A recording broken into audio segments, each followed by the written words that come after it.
Bienvenue dans cette nouvelle chronique Mieux-être. Aujourd'hui, nous parlerons d'un outil précieux pour faire face au stress et à l'anxiété, la diffusion. La diffusion, ça paraît technique, mais c'est simple et surtout très puissant. En fait, qu'est-ce que la diffusion? La diffusion, c'est la capacité de prendre du recul par rapport à ses pensées. C'est reconnaître qu'une pensée, ce n'est qu'une pensée, un simple événement mental passager qui ne représente pas une vérité absolue. Le but, ce n'est pas d'essayer de changer ou d'arrêter nos pensées. C'est de changer la relation qu'on entretient avec elles en les observant plutôt qu'en les croyant. Ça permet de réduire l'impact des ruminations et de l'anxiété, ainsi que d'augmenter notre flexibilité cognitive.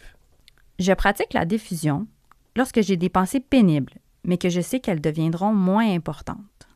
Lorsque je reconnais que mes pensées ne sont pas la réalité. Lorsque je les considère d'un autre point de vue. Lorsque je peux les observer avec recul. Lorsque je sais que même avec des pensées négatives, je reste quelqu'un de bien. Et surtout, lorsque je peux agir selon ce qui est important, même si mes pensées sont présentes. Donc, la diffusion permet de continuer à avancer, même quand c'est inconfortable. À l'inverse, je ne suis pas en diffusion lorsque mes pensées me font souffrir ou m'empêchent d'agir.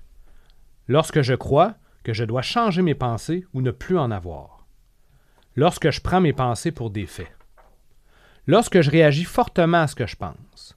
Ou lorsque je suis tellement pris dans mes pensées que j'oublie ce que je suis en train de faire.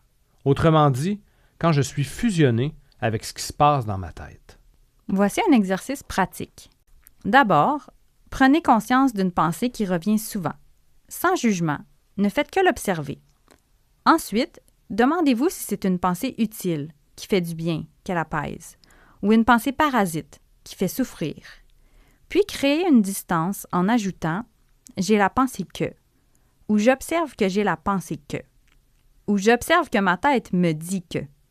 Par exemple, « je ne suis pas capable » devient « j'ai la pensée que je ne suis pas capable », « j'observe que j'ai la pensée que je ne suis pas capable », j'observe que ma tête me dit que je ne suis pas capable.